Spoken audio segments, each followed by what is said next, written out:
Alhamdulillahirabbil alamin wa bihi nasta'inu ala umuri dunya waddin wassalatu wassalamu ala asrofil anbiya'i wal mursalin wa ala alihi washabihi ajmain amma ba'du. Asyhadu alla ilaha illallah wa asyhadu anna muhammadan abduhu wa rasuluh. Rabbis shrah li sadri wa yassir li amri wahlul 'uqdatam min lisani yafqahu qawli. Yang terhormat dan yang kami hormati Ustadz Bapak Dr. Haji Joko Santoso MSI, matur nuwun Ustadz sudah berkenan rawuh kembali di Jom Sabtu pagi pengajian Ngadem Hati. Ini adalah kali yang kedua Bapak Ustadz Joko berkenan rawuh di Jom Sabtu pagi.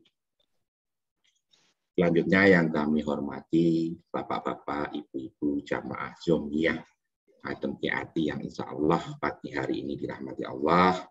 Terima kasih kembali kami ucapkan atas kehadirannya di Yom Sabtu pagi pada pagi hari ini. Alhamdulillahirabbil alamin, puji syukur kita panjatkan kehadirat Allah Subhanahu wa taala atas segala rahmat, limpahan rahmat, taufik, hidayah dan inayahnya. Maka pada pagi hari ini kita diberikan nikmat sehat, nikmat sempat, diberikan panjang umur sehingga bisa bersilaturahmi, bertatap muka di dalam pengajian Yom Sabtu pagi, pengajian Ngadem Hati. Sholawat serta salam tak lupa tercurah kepada junjungan kita Nabi Agung Muhammad Shallallahu Alaihi Wasallam beserta keluarga dan seluruh sahabat-sahabatnya yang telah memberikan manfaat dan syafaatnya kepada kita umat manusia sampai di hari akhir nanti. Bapak Ibu yang kami hormati, marilah pengajian pada pagi hari ini kita buka bersama-sama dengan membaca basmalah. Bismillahirrahmanirrahim. Untuk selanjutnya monggo dibuka Al-Qur'annya nggih. Pagi ini kita tadarus membaca surat Al-Ahzab surat ke-33. Nanti insya Allah kita akan membaca mulai ayat 38 sampai ke 48.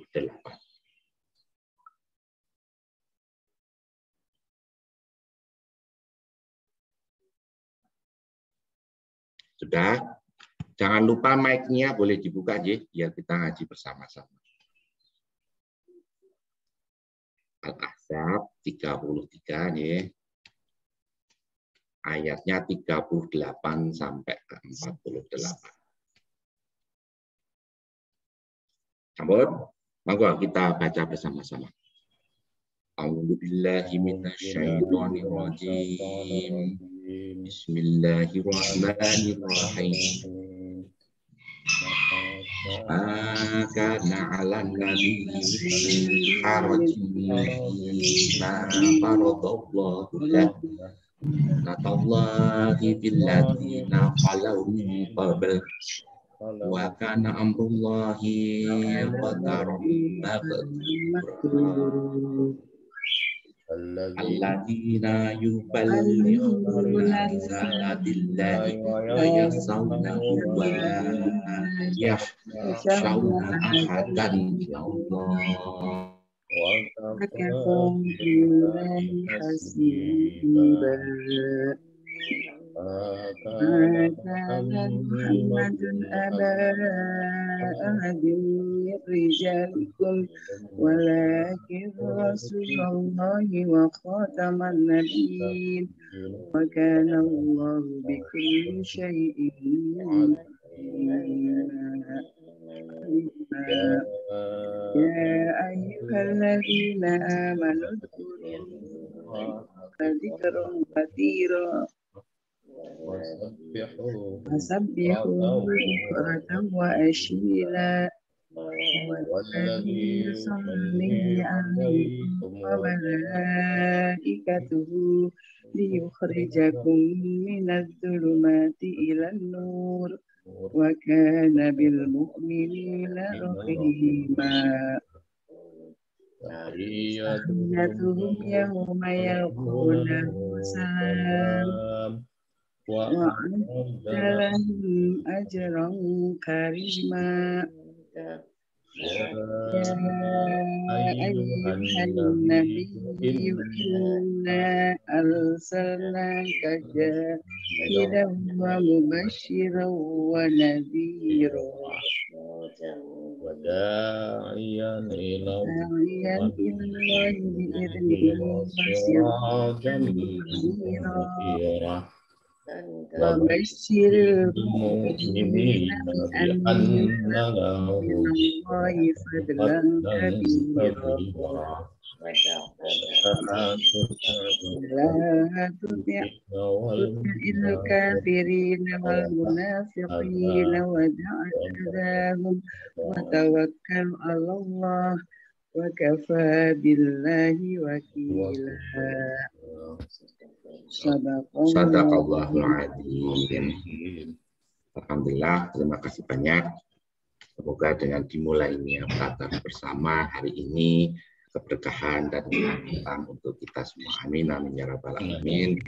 Untuk selanjutnya, monggo Bapak Ustadz Dr. Joko Santosa, waktu kami persilahkan Ustadz. Matur nuwun. Assalamualaikum warahmatullahi wabarakatuh. Oke, matur nuwun. Assalamualaikum warahmatullahi wabarakatuh. Waalaikumsalam. Assalamualaikum warahmatullahi wabarakatuh. Alhamdulillahi rabbil alamin. Alhamdulillahilladzi anzala ala abdihil kitaba wa lam yaj'al lahu 'iwaja qayyima. Qayyiman liyundhira ba'san syadidan min ladunhu wa yubashshiral mu'minina alladzina ya'maluna as-solihati anna lahum ajran hasanah. Asyhadu an la ilaha illallah wahdahu la syarikalah wa asyhadu anna Muhammadan abduhu wa rasuluhu la nabiyya ba'dah. Allahumma salli wa sallim wa barik ala Muhammad wa ala alihi wa sahbihi ajma'in amma ba'd. Ya ibadallah, usikum wa nafsi bittaqwallah, ittaqullaha mastata'tum wasma'u wa ati'u la'allakum turhamun. Ibu-ibu dan juga bapak-bapak sekalian yang berbahagia rahimakumullah, wabil khusus Pak Dudi dan juga pengurus pengajian Ngademke Ati Padmanaba yang saya hormati dan saya banggakan. Puja dan puji syukur marilah kita panjatkan kehadirat Allah Subhanahu wa taala karena Allah sudah menunjuki kita semuanya untuk bisa berkumpul dengan orang-orang yang baik. Pada masa pandemi seperti saat ini, mungkin kita sebelumnya tidak membayangkan apa yang akan terjadi. Tetapi di setiap kali Allah menciptakan sesuatu, pasti ada hikmahnya. Dan ini adalah salah satu hikmahnya adalah kita bisa ngaji melalui ruang Zoom, dan itu justru malah bisa merekatkan saudara-saudara kita yang sama sekali tidak pernah ketemu, dan kita bisa ketemu silaturahim melalui ruang Zoom ini. Ini adalah salah satu hal yang pantas kita syukuri kepada Allah Subhanahu wa taala karena kita bisa berkumpul dengan orang-orang yang baik. Bukankah salah satu kewajiban kita dan nantinya kita akan diberikan pahala yang besar, rahmat yang besar berupa surga ketika kita ini bersama-sama selalu berkumpul dengan orang-orang yang soleh. Karena surga itu nanti ditempati oleh orang-orang syuhada, kemudian oleh para siddiqin, para solehin, gitu ya. Terus juga para nabi dan rasul. Nah, kita nanti mau di mana itu adalah kesempatan bagi kita semuanya untuk mengambil peran di situ. Insya Allah kalau kita berkumpulnya dengan orang-orang yang soleh, ya nanti keluarnya adalah amal-amal yang soleh gitu. Tapi kalau kita berkumpulnya dengan orang-orang yang tidak baik, ya nanti amalnya juga mesti tidak akan baik. Tapi kita yakin kepada Allah SWT bahwa kita semuanya itu dikumpulkan bersama-sama dengan orang-orang yang baik. Nah, yang kedua, mari kita bersolat pada junjungan kita Nabi Agung Rasulullah Muhammad Sallallahu Alaihi Wasallam, berikut pada keluarga, sahabat, dan insya Allah kita semuanya umat Islam yang tetap berpegang teguh dengan ajaran agama kita ini sampai akhir zaman nanti. Amin. Ibu dan Bapak sekalian, saya akan menyampaikan materi yang sederhana saja. terkait dengan permohonan kita kepada Allah Subhanahu wa taala yang insya Allah itu selalu kita baca setelah kita sholat wajib gitu. Izinkan saya berbagi layar.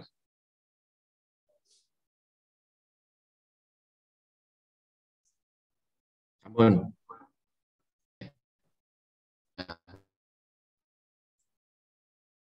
Betul pada pagi hari adalah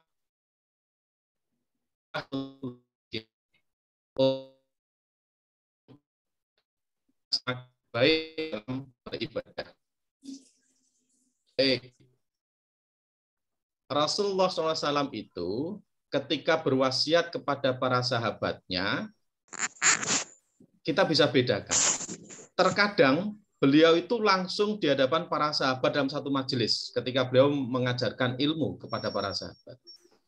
Tetapi terkadang tidak sedikit pula Rasulullah itu langsung berwasiat kepada seseorang. Nah, doa ini yang akan kita bahas bersama-sama, itu ternyata diriwayatkan dalam Sunan Abu Dawud dan Nasai. Itu dari Mu'adz bin Jabal. Bahwa suatu ketika Rasulullah SAW itu memegang tangan beliau, yaitu Mu'adz bin Jabal, dan bersabda, "Wahai Mu'adz, demi Allah, aku benar-benar mencintaimu. Aku wasiatkan kepadamu, wahai Mu'adz, janganlah pernah kamu meninggalkan pada setiap sholat untuk berdoa ini." Doanya singkat. Allahumma a'inni ala dzikrika wa syukrika wa husni ibadatik.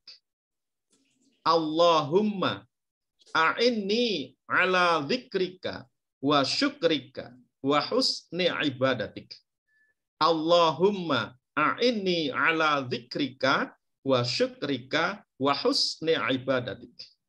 Ya Allah, bantulah aku untuk berzikir kepadamu, bersyukur kepadamu, dan beribadah dengan baik kepadamu. Itu hadis riwayat Abu Daud dan Nasai. Ibu dan Bapak sekalian bahagia rahmakumullah. Beberapa waktu yang lalu ya saya agak lupa gitu, sekitar tahun 90-an 8 gitu ya, ketika dekan kami di Fakultas Farmasi, Bu Ari tentunya perso itu ya, yaitu Profesor Ahmad Mursyidi. Nah, itu selalu berpesan seperti ini ya, ketika beliau kemudian sudah tidak lagi menjabat karena sudah 2 kali menjabat sebagai dekan, terus kemudian beliau selalu mengingatkan kepada jamaah di masjid kami itu untuk selalu membaca doa ini. Maka saya betul-betul terkesan dengan beliau dan apa yang disampaikan ilmu kepada jamaah pada saat itu. Supaya apa? Supaya berdoa, minta 3 hal ini. Ya Allah, bantulah aku untuk berzikir kepadamu, bersyukur kepadamu, dan beribadah dengan baik kepadamu. Sepertinya kalau kita lihat Ibu dan Bapak sekalian yang selalu jaga oleh Allah SWT, ini menunjukkan bahwa ketika kita itu berzikir saja, kita itu butuh Allah gitu. Ketika kita itu mau bersyukur, itu betul-betul butuh Allah. Begitu pula ketika kita itu beribadah, supaya ibadah kita semakin baik, itu pun kita itu betul-betul butuh kepada Allah Subhanahu wa taala. Ini benar-benar menunjukkan bahwa kita itu lemah sekali. Wong hanya untuk menyebut asmanya saja, untuk menyebut nama Allah saja, kita ini butuh doa. Kita ini butuh booster gitu nggih. Kita ini butuh bantuan dari Allah Subhanahu wa taala supaya kita ini bisa berzikir kepadanya.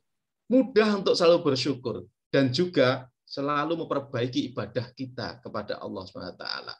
Nah, ini salah satu hal yang luar biasa yang diajarkan oleh Nabi kepada Mu'adz bin Jabal, dan akhirnya kita itu bisa mengamalkan doa ini.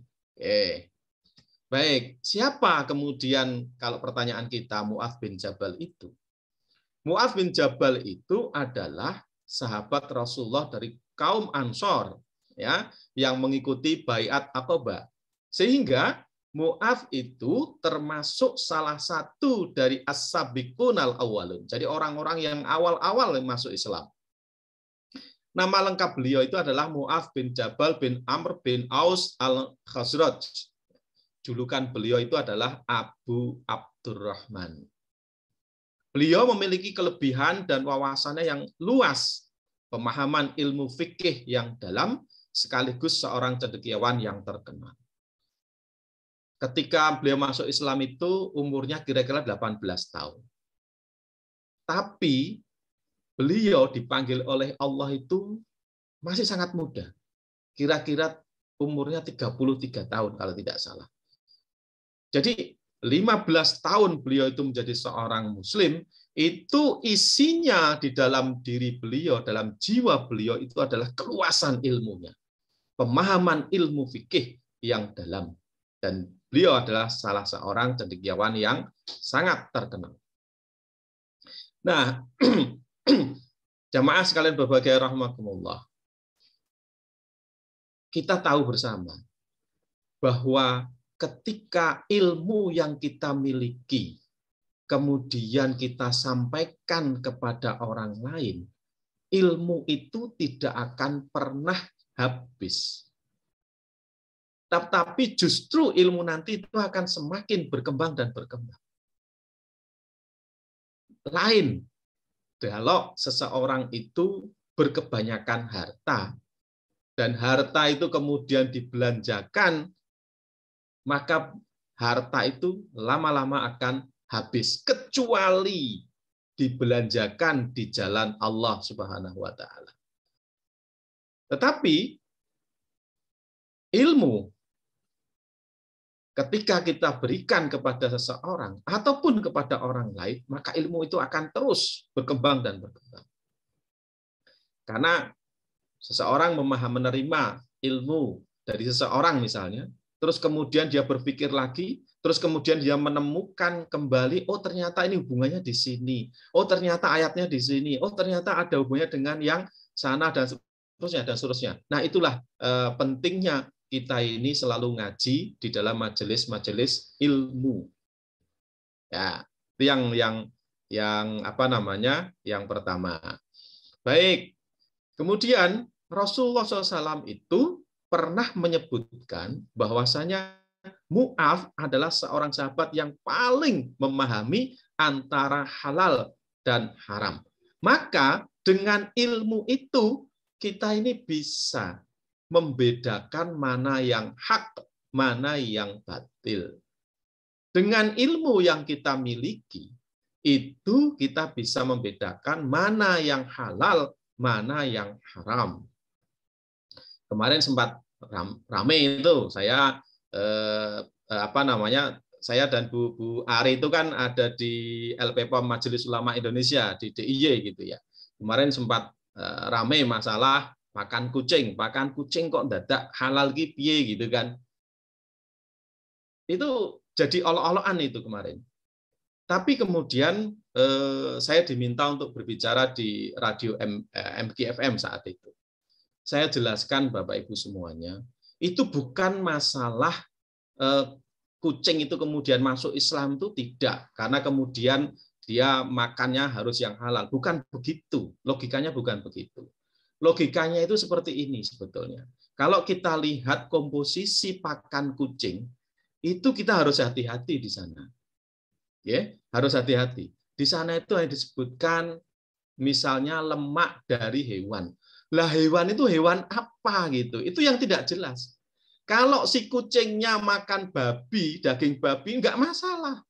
Si kucingnya makan bangkai tidak ada masalah gitu. Yang jadi masalah adalah ketika pakan kucing itu yang kita tidak tahu, ya, yang kita tidak tahu asal usulnya, bahan bakunya itu dari apa, daging apa, itu yang ketika bersentuhan dengan makanan lain, Nah, itu yang jadi masalah.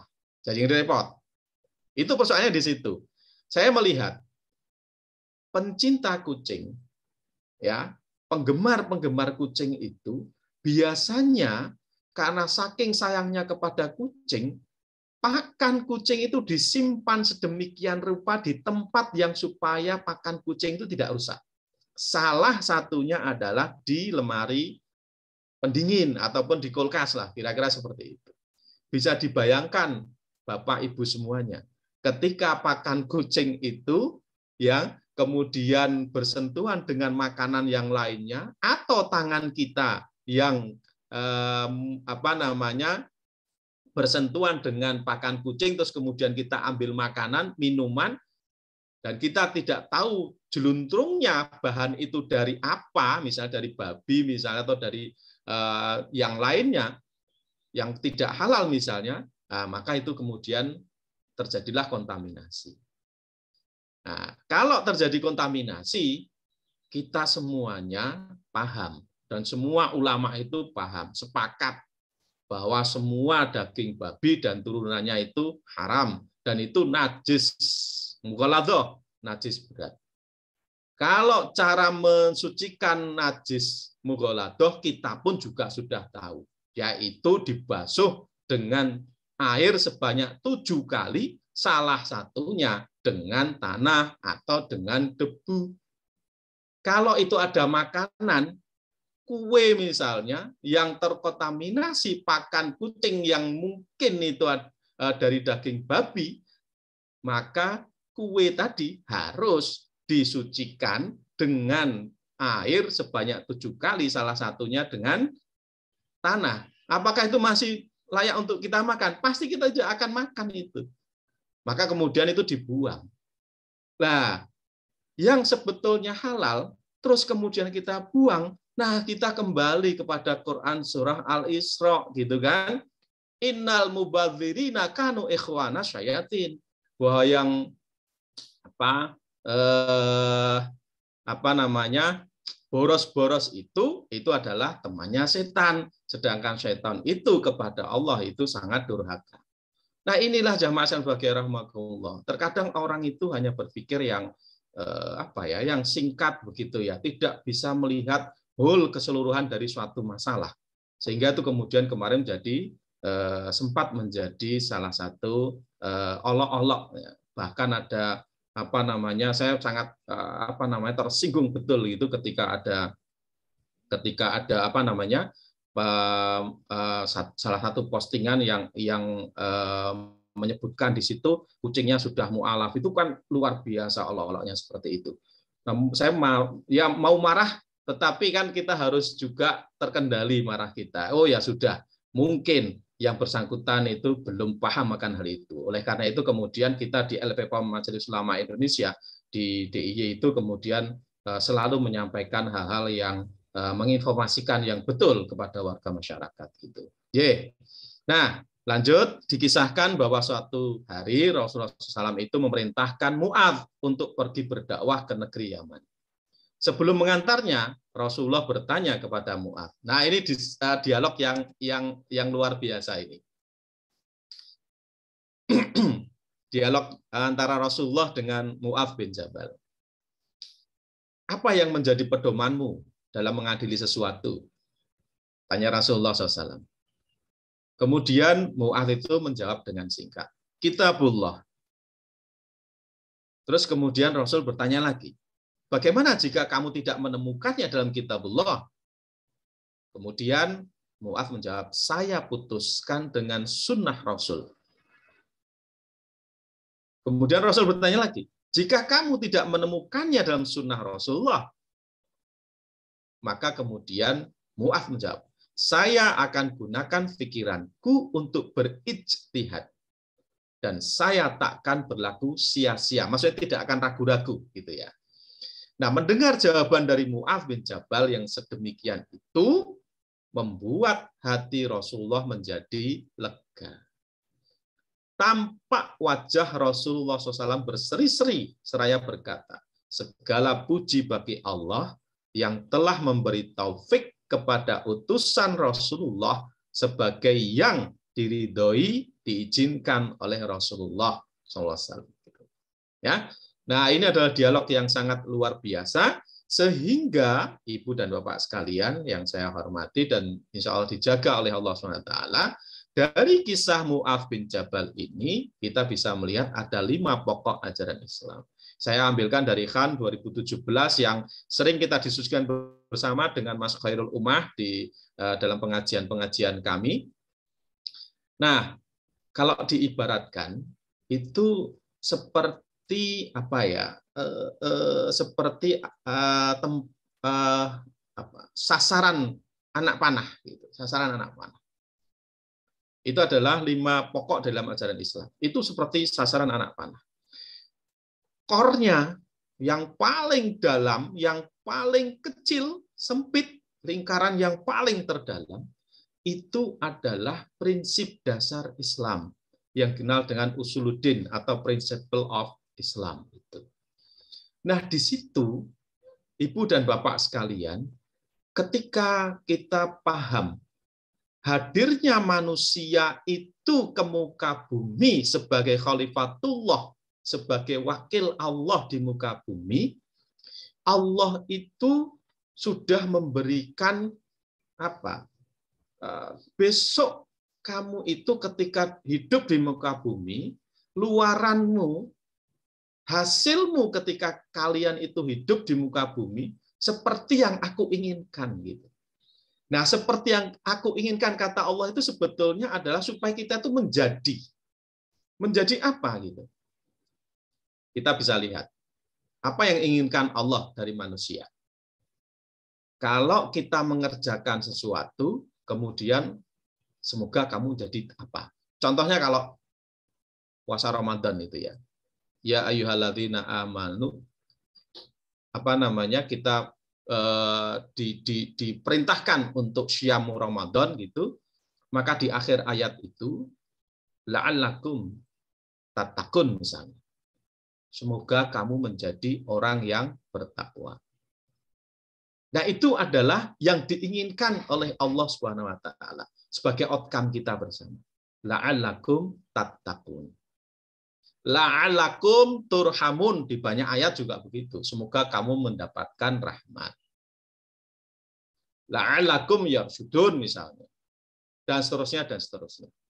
Semoga kamu menjadi orang yang bertakwa, semoga kalian menjadi orang yang dirahmati, gitu.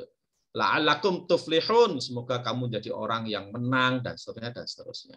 Ya, nah itu yang diinginkan oleh Allah Subhanahu Wa Taala. Yang kedua, di banyak ayat itu juga Allah sampaikan, Innallaha yuhibbut tawwabina mutatahhirin. Misalnya begitu. Sesungguhnya Allah itu mencintai orang-orang yang bersih, orang-orang yang bertaubat dan mensucikan dirinya. Lah itu adalah luaran dari kita semuanya di muka bumi ini. Karena orang manusia di muka bumi ini juga pasti tidak akan lepas dari dosa. Tetapi Allah itu mencintai orang yang segera bertaubat dan kemudian mensucikan diri. Ibu dan Bapak sekalian berbahagia rahimakumullah. Kita itu bisa melihat nggih, ketika Ramadan itu biasanya amal kita itu kan amal soleh yang paling puncak gitu. Itu kan Ramadan itu. Apapun itu mau sedekah tuh nyah-nyoh gitu kan. Kita tuh dekat sekali dengan Allah itu biasanya pas Ramadan itu. Tapi kita bisa lihat Ibu Bapak sekalian, ketika bulan Syawal itu ya keimanan kita tuh kadang turun gitu ya. Turun. Terus nanti turun lagi di bulan Dzulqa'dah itu turun gitu. Tapi Allah karuniakan kesempatan lagi dengan bulan Dzulhijjah, maka kemudian itu dicas lagi, kita di-booster lagi, amal ibadah kita naik lagi di bulan Dzulhijjah gitu. Kita bisa lihat lagi nanti. Setelah itu naik turun lagi di beberapa bulan begitu. Begitu pula dengan ini. Sekarang sudah Jumadil Akhir, kemudian besok Rajab. Rajab itu biasanya kita amal ibadah kita pas di puncak-puncaknya lagi itu. Tetapi ingat, nanti bulan Sya'ban itu mulai turun lagi gitu. Itu monggo nanti dipersani saja karena kita ini kan N3 gitu ya. Kadang Oh, niteni gitu ya. Terus kemudian niroke, kalau sudah niteni ya jangan kemudian ikut-ikutan, misalnya kalau turun ya jangan sampai turun banget lah gitu. Paling tidak amal-amal aktivitas ibadah kita itu paling tidak sama lah antara kemarin dengan hari ini misalnya gitu ya, minimal sama. Jangan sampai kemudian kita turun gitu. Nah, kalau nanti kemudian bulan Sya'ban itu kita mengalami penurunan, maka kemudian di bulan Sya'ban biasanya Rasulullah itu mencontohkan beberapa hal yang di luar dugaan kita gitu. Oh, supaya memperbanyak puasa, misalnya tidak puasa terus-menerus, tidak, tetapi itu mesti diisi dengan beberapa hal penting di situ. Rasulullah sampaikan, oh puasa, oh kemudian sedekah, oh kemudian apalagi dan seterusnya. Nah, itu untuk menjaga sebetulnya. Dan nanti setelah Sya'ban kemudian kita masuk Ramadan, naik lagi keimanan kita, ibadah kita kepada Allah SWT. Nah, ini kalau kemudian kita sempat turun dan bahkan mungkin berbuat yang tidak baik, maka Allah itu mencintai orang-orang yang bertaubat.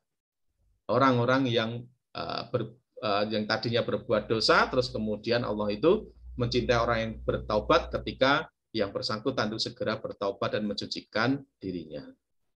Oke. Nah, kemudian yang berikutnya di ayat lain itu juga Allah sebutkan innallaha ma'as sabirin, misalnya orang-orang Allah itu bersama dengan orang-orang yang sabar. Maka inilah tujuan atau outcome yang diberikan Allah ya. Diinginkan Allah kepada manusia yang diturunkan di muka bumi itu. Itu adalah yang paling dalam di sana itu. Menjadi orang yang bertakwa, menjadi orang yang dicintai oleh Allah, menjadi orang yang selalu bersama dengan Allah, itu ada di sini. Nah, karena kita itu tidak seperti Nabi dan Rasul yang kemudian mendapatkan wahyu dan seterusnya, maka kemudian kita diberi seperangkat fasilitas untuk mengenali Allah, untuk mengenali Islam itu, yaitu dengan rukun Islam dan rukun iman. Nah, itu di sini. Maka disitulah ada perintah dan juga ada larangan di situ. Ya.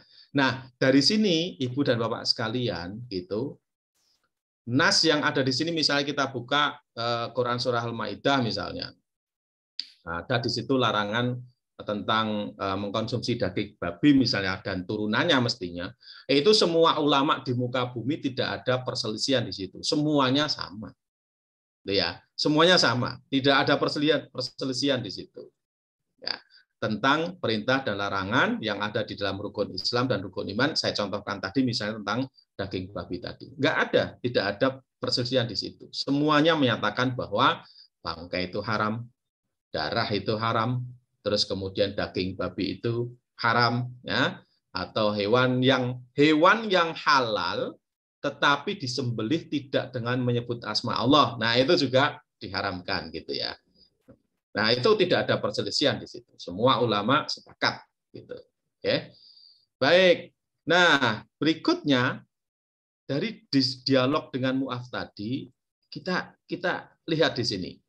Kalau kemudian di dalam kitabullah tidak ada, maka kemudian Mu'adz tadi sampaikan dengan sunnah Rasulullah. Nah, ternyata di lingkaran yang lebih luar lagi kita temukan, oh, kita bisa melihat adanya penguat, adanya enhance, adanya cara kita ini untuk memperindah amal kita, yaitu dengan mengikuti sunnah Rasulullah SAW.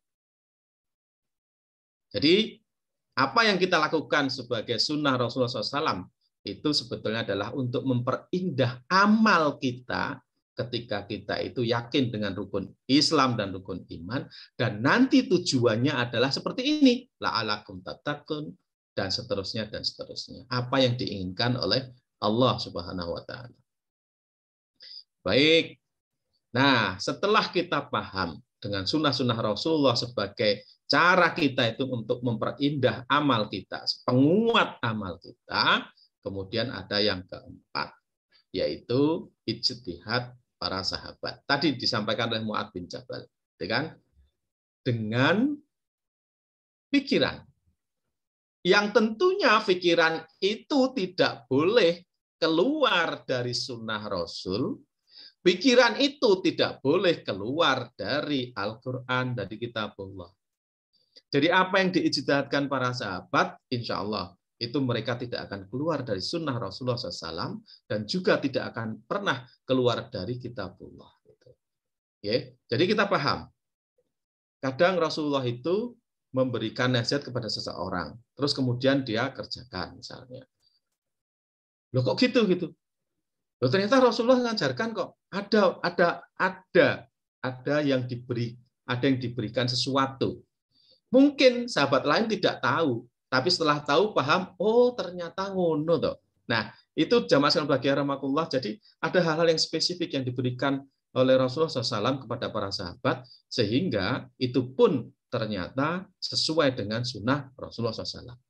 Nah, ketika para sahabat mengambil ijtihad seperti itu, maka ibadah sunnah itu yang kemudian kita lestarikan. Karena ada beberapa perbedaan-perbedaan di situ, maka kewajiban kita mestinya toleran. Oh, yang di sana seperti itu. Oh, sahabat saya begini. Oh, sahabat saya begini. Kalau mereka itu tetap pada sunnah Rasul, tetap sesuai dengan kitabullah, ya berarti sama dengan kita. Kita mestinya toleran dengan hal itu. Yang berikutnya, ya karena kemudian para sahabat juga sampai ke Indonesia, sampai ke Nusantara, sampai ke Afrika, sampai ke Eropa dan seterusnya, maka kemudian berkembanglah zaman seperti itu. Maka mestinya ijtima para ulama itu juga kita boleh ikuti gitu ya, sepanjang ijtima itu sesuai dengan ijtihad para sahabat, sesuai dengan sunnah Rasulullah SAW, sesuai dengan kitabullah gitu. Karena itu sesuaikan dengan perkembangan zaman kita. Maka itu mestinya semakin longgar kita dan semakin toleran dengan apa yang dilakukan oleh sahabat-sahabat kita, oleh saudara-saudara kita gitu. Ada yang berpegang teguh kalau baca Quran itu harus dengan mushaf misalnya gitu. Perkembangan zaman tidak seperti itu. Sekarang sudah masuk di dalam HP kita, Android kita bisa buka di situ. Nah, itu pun juga harus semakin toleran gitu. Ya. Nah, itu salah satu contoh-contoh saja begitu. Apakah yang baju yang kita gunakan itu betul-betul nyunah misalnya dengan baju koko gitu? Ya belum tentu. Karena kalau saya sebagai orang Indonesia misalnya saya senang dengan baju batik misalnya ketika saya sholat begitu. Kalau dengan yang baju koko ya nggak apa-apa, nggak masalah begitu. Tidak masalah gitu. Nah, itu untuk memperindah saja gitu. Nah, contohnya seperti itulah kira-kira sehingga kita semakin toleran dengan apa yang terjadi di tengah-tengah masyarakat kita, asalkan apa yang mereka lakukan, apa yang kita lakukan bersama-sama sesuai dengan yang dicontohkan oleh para sahabat, yang dicontohkan oleh Rasulullah SAW, yang ada dasar hukumnya di dalam kitabullah, Al-Quranul Karim. Baik. Nah, kembali kepada doa yang di awal tadi, kenapa sih kita butuh berdoa? Ibu dan Bapak sekalian berbahagia rahmatullah selalu dijaga oleh Allah SWT. Itu menunjukkan bahwa kita ini merdeka. Kalau kita itu sering berdoa kepada Allah, minta kepada Allah, itu justru kita itu menunjukkan kita ini merdeka. Merdeka dari apa? Dari segala ikatan. Karena apa? Ikatan kita hanya satu dengan Allah Subhanahu wa taala. Kalau ikatan kita tuh banyak, betapa pusingnya kita. Punya masalah, ngomong kepada orang lain, punya masalah lagi, ngomong ke sini, dan seterusnya gitu. Ikatannya jadi terlalu banyak, dan itu kembali kepada kita, mumet kita. Tetapi ketika kita punya masalah, kita hanya punya satu ikatan dengan Allah SWT, biarkan Allah yang akan kemudian ngudari masalah kita. Nah, itu yang Allah tuntun kepada kita semuanya. Ketika kita berdoa kepada Allah, maka sebetulnya kita ini betul-betul menjadi hamba yang merdeka. Karena kita hanya punya satu ikatan, yaitu dengan Allah SWT. Oke, yang berikutnya, kita ini sadar bahwa manusia itu lemah. Ya, itu menunjukkan bahwa kita itu lemah. dan butuh Sang Maha Kuat dengan segala takdir yang ditetapkannya. Maka tadi depan saya katakan bahwa wong hanya untuk menyebut asma Allah saja kita ini butuh doa kok. Kita tuh butuh booster, kita itu butuh penguat gitu. Kenapa? Kita tuh sering lupa kok. Ya, kita sering lupa. Karena sering lupa itu kemudian lalai untuk berzikir, lalai untuk mengingati Allah, maka kita butuh Allah Subhanahu wa taala untuk memudahkan bagi kita itu untuk mengingatinya. Untuk baca istighfar saja itu kadang itu kita awal gitu. Maka kita butuh Allah supaya memudahkan kita itu untuk beristighfar. Kalau saya lupa, Nabi Ibrahim itu 70 kali di sehari ketika beliau istighfar, Rasulullah itu 100 kali begitu. Nah, kita yang bukan nabi dan rasul mestinya gitu. Kita sering-sering untuk membaca istighfar kepada Allah SWT. Tapi kalau kita hitung-hitung begitu nggih. Apa sampai 70 kita itu beristighfar kepada Allah? Mungkin hanya 3 kali 5 gitu ya, 15 kali. Masih jauh sekali gitu.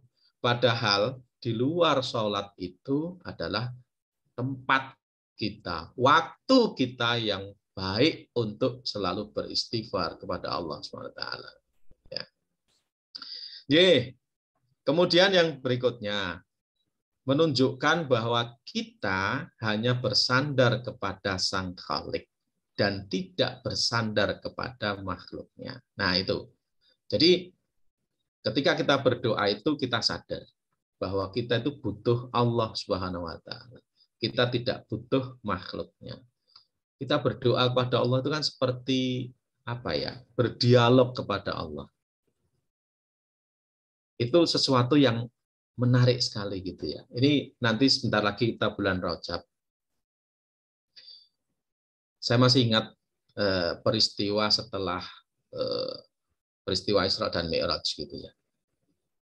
Rasulullah itu cerita mengisahkan kepada para sahabatnya, itu masih di Mekah waktu itu, bahwa beliau itu di Isra Mi'rajkan oleh Allah Subhanahu wa taala. Dari Masjidil Haram ke Masjidil Aqsa, kemudian naik ke Sidratul Muntaha. Terus balik lagi dalam waktu semalam dan itu belum sampai fajar. Kemudian para sahabat itu ya ada ragu-ragu, mosok sih gitu. Perjalanan dari sana sini kemudian kok sampai hanya semalam itu enggak mungkin gitu ya. Tapi kemudian Abu Bakar ketika diceritai ya Abu Bakar bilang, "Oh, kalau Rasulullah itu bolak-balik 7 kali Isra Mi'raj dalam semalam ya saya tetap percaya." Gitu. Wah, itu luar biasanya seorang Abu Bakar yang selalu membenarkan apa yang disampaikan oleh Rasulullah SAW. Gitu. Oke, tapi intinya bukan di situ. Intinya adalah begini. Ketika kemudian Rasulullah itu sampaikan hal begitu dan kemudian Rasulullah sampaikan bahwa aku ketemu dengan Allah SWT untuk membawa syariat sholat 5 waktu. Nah, kemudian ada seorang sahabat yang bertanya kepada Rasulullah, "Ya Rasul, kalau jenengan itu bisa ketemu langsung dengan Allah SWT gitu, apakah kami itu sahabat-sahabatmu ini tidak bisa ketemu dengan Allah SWT?" Gitu. Maka Rasulullah itu kemudian menjawab, "Kalau aku aja bisa ketemu dengan Allah gitu, kita kan sama." Kira-kira begitulah, dialognya kira-kira seperti inilah. Saya laki-laki, kamu laki-laki. Saya makan, kalian juga makan. Kira-kira begitu. Saya bekerja, kalian juga bekerja. Maka kan untuk bertemu dengan Allah itu sama sebetulnya. Setiap manusia itu sama bertemu. Kan probability untuk bertemu dengan Allah itu sama. Maka lahirlah satu hadis yang terkenal itu as-sholatu mi'rajul mu'min. Maka sholat itu adalah mi'rajnya orang mukmin. Sholat itu bertemunya, waktu bertemunya, berdialognya antara orang mukmin dengan Allah Subhanahu wa taala. Nah, dengan hadis ini kita menjadi tersadarkan mestinya bahwa tentunya sholat yang kita laksanakan, yang kita kerjakan, sholat yang kemudian kita tegakkan itu mestinya benar-benar sepenuh hati. Jadi mestinya adalah benar-benar yang sepenuh hati. Sehingga ketika kita itu berdialog dengan Allah SWT, ya diusahakan sedemikian rupa agar kita itu memahami apa yang sedang kita lakukan, yaitu dengan sholat, yaitu dengan kita itu berduaan dengan Allah SWT. Ya. Baik.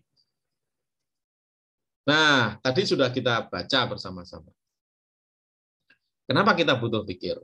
Nah, kita buka di dalam Quran surah Al-Ahzab ayat yang ke-41 ya.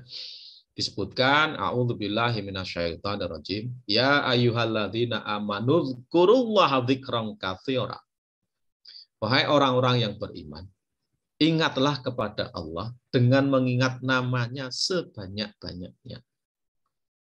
Hadirin sekalian rahimahullah, saya tidak akan membatasi berapa dan berapanya. Tidak. Tetapi ayat ini menggambarkan kepada kita semuanya supaya kita ini sitik-sitik itu kemudian menyebut asma Allah.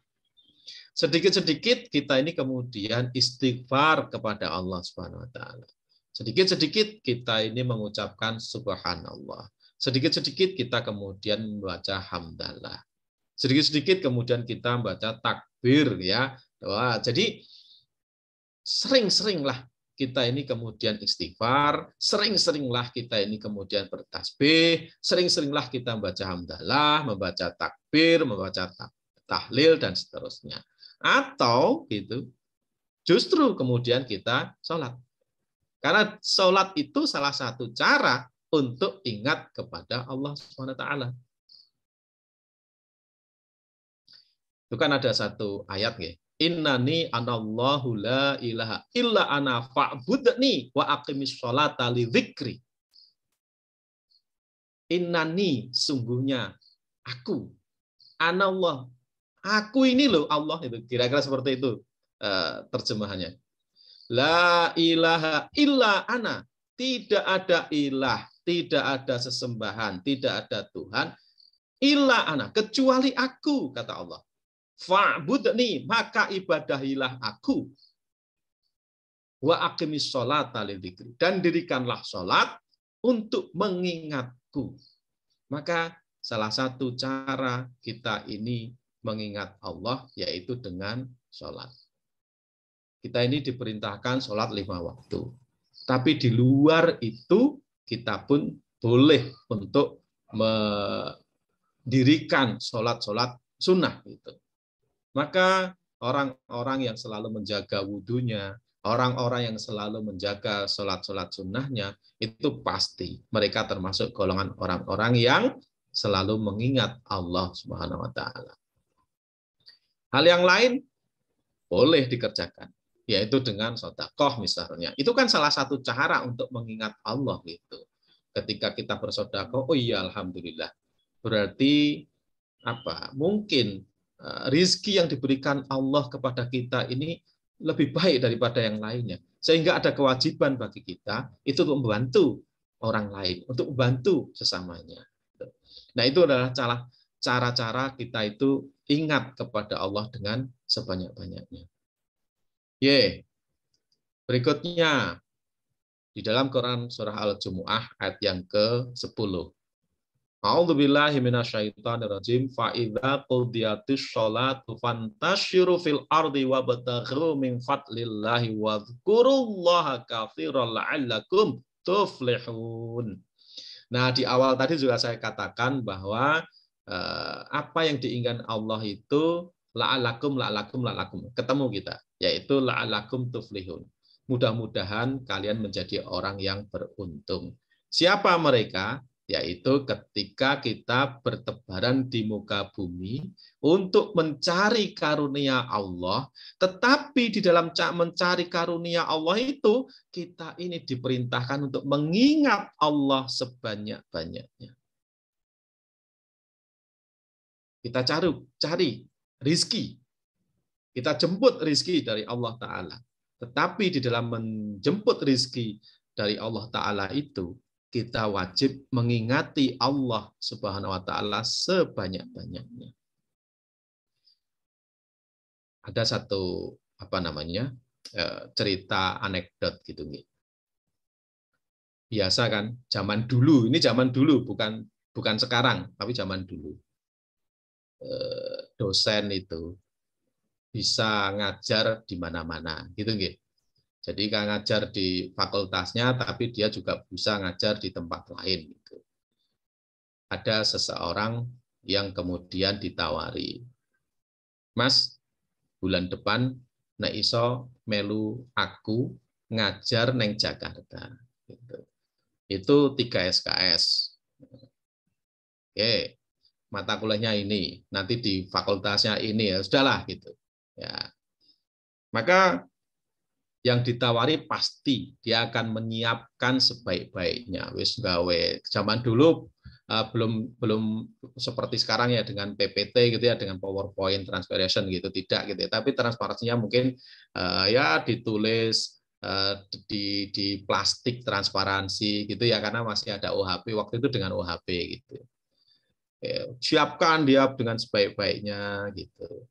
Nah, hari berikutnya yang nawarin tadi ngajak sholat gitu, Mas, iki udah zuhur, saiki sholat sik gitu, sik nanggung, nah iki jare kon mulang ning Jakarta, nah iki lagi tak dadekke ini karena kudu akeh ini, ya sudah, tinggal dia tidak jamaah di masjidnya. Asar hari yang sama, dia lagi, Mas, iki sudah ngasar, sholat sik ya masjid. Wah nanggung iki kok sithik neh iki. Karena ini kan jari kon mulang ning Jakarta gitu. Oh, ya sudah, tinggal. Jadi yang bersangkutan tidak segera untuk memenuhi panggilan Allah adzan itu gitu. Tapi berat banget dengan apa yang sudah dijanjikan untuk ngajar di Jakarta. Nah, hari berikutnya si teman yang tadi nawari itu bilang bahwa, Mas, ternyata batal rasido ngajar di Jakarta gitu. Maka yang terjadi adalah dia kesel banget. Tiwase tak siap ini ternyata batal gitu ya. Nah, yang nawari kemudian menyampaikan gitu. Menyampaikan, jenengan itu golek sesuatu yang sesuatu itu jenengan tidak iringi dengan apa yang menjadi ketentuan Allah. Coba kalau jenengan itu kemarin misalnya, ketika saya ajak jenengan ke masjid untuk sholat berjamaah, jenengan ikut di sana, meskipun besok nggak jadi ngajar di Jakarta gitu, tapi jenengan itu sudah dapatkan pahala yang besar. Kenapa? Karena jenengan itu sudah dapatkan pahala 27 kali lipat gitu, 27 derajat dibandingkan jenengan nyetuk gawe PPT misalnya yang dulu dalam bentuk transparansi plastik gitu ya, dan jenengan sholat sendirian gitu. Nah sekarang kan jenengan kemudian gelo rasanya gitu ya, wis rasido kemudian sholatnya ya sendirian, tidak dapatkan 27 derajat. Nah, itu adalah gambaran kita semuanya, Ibu dan Bapak sekalian yang dimuliakan Allah dan selalu dijaga oleh Allah SWT, ketika kita mencari karunia Allah, mencari rizki dari Allah itu mestinya kemudian diikuti dengan mengingat Allah sebanyak-banyaknya. Supaya apa?